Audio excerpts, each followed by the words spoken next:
Hello Brian, আগামী 22শে জুলাই শুরু হচ্ছে কেন্দ্র বাজেট, চলবে 12 আগস্ট পর্যন্ত। চাকরিজীবী, কৃষক বা চাকরি ক্ষেত্রে বাজেটে কি কি ঘোষণা হতে পারে, আপনারা আয়কর ছাড়ে বা শিক্ষায় কি ঘোষণা হতে পারে, আমি সম্পূর্ণ আলোচনা করব।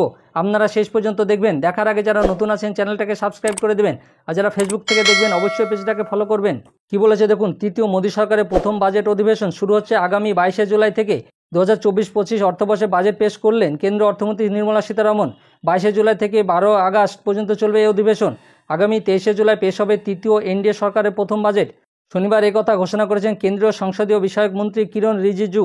এক্স হ্যান্ডেলে তিনি লেখেন, কেন্দ্র সরকারের পরামর্শে মাননীয় রাষ্ট্রপতি মহোদয়া সংসদে যৌথ বাজেট অধিবেশন রাখার প্রস্তাবে সম্মতি দিয়েছেন। 22শে জুলাই থেকে 12 আগস্ট পর্যন্ত চলবে 2024 সালের বাজেট অধিবেশন। 2024-25 অর্থবর্ষে বাজেট পেশ হবে আগামী 23শে জুলাই। নরেন্দ্র মোদী 3-0 সরকারে অর্থমন্ত্রকের দায়িত্ব দেওয়া হয়েছে নির্মলা সীতারামনকে। এর আগে লোকসভা ভোট পরবর্তী সময় গত 1 ফেব্রুয়ারি অন্তর্বর্তী বাজেট পেশ করেছিলেন তিনি।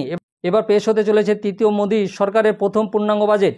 এই নিয়ে টানা 7বার বাজেট পেশ করতে চলেছেন নির্মলা সীতারামন, যা একটি রেকর্ড বলা চলে। এর আগে দুনিয়ার কোনো অর্থমন্ত্রীর এই কৃতিত্ব নেই। প্রাক্তন বিদেশমন্ত্রী মোরারজি দেশাইয়ের এই রেকর্ড ছিল, তাকে ছাপিয়ে গেলেন নির্মলা। মোদী 3-0 সরকারের প্রথম পূর্ণাঙ্গ বাজেটে বিশেষ নজর থাকবে চাকরিজীবীদের। অন্তর্বর্তীকালীন বাজেট থেকে কিছুই হাতে পাননি চাকরিজীবীরা, তাই প্রত্যাশার পারদ তুঙ্গে। চাকরিরত ব্যক্তিদের প্রত্যাশা রয়েছে আয়কর ছাড় ও করের স্ল্যাবে পরিবর্তন। যাদের বার্ষিক আয় 15 লাখ টাকার বেশি, সরকার তাদের কিছু কর ছাড় দিতে পারে বলে অনুমান অর্থনীতিবিদদের। পুরনো পেনশন স্কিম ফিরিয়ে আনা, অষ্টম বেতন কমিশন গঠনের প্রত্যাশা করেছেন বেতনভোগী কর্মীরা। পাশাপাশি বাজেটের আগে ইউনিয়নগুলি সরকারি সংস্থাগুলির বেসরকারীকরণ বন্ধ, নতুন পেনশন স্কিম বাতিল, সমস্ত শূন্যপদ পূরণ এবং আউটসোর্সিংয়ের মাধ্যমে নিয়োগ বন্ধের দাবি জানিয়েছে। অসংগঠিত শ্রমিকদের জন্য একটি সামাজিক সুরক্ষা তহবিল থাকা উচিত বলে মনে করছেন সংগঠনগুলি, যাতে তাদের প্রতি মাসে কমপক্ষে 9,000 টাকা পেনশন দেওয়া হয়। এর পাশাপাশি চিকিৎসা ও শিক্ষার সুবিধা সেই ফান্ডে থাকা উচিত বলে মনে করছেন তারা। লোকসভায় এবার সংখ্যাগরিষ্ঠতা নেই বিজেপির। এনডিএ শরিকদের কথা মাথায় রেখে বাজেট পেশ করতে হবে মোদী সরকারের অর্থমন্ত্রীকে। অন্যদিকে বিরোধীদের সংখ্যা বৃদ্ধি পাওয়ায় ইন্ডিয়া জোটের সাংসদরা এ বাজেটের সেশনে অল আউট বিরোধিতা যাবেন বলে অনুমান। কেন্দ্র বাজেটে কি কি ঘোষণা হবে বাজেট পেশ হলে বোঝা যাবে। যখন ঘোষণা হবে আমি আপনাদেরকে জানিয়ে দেবো।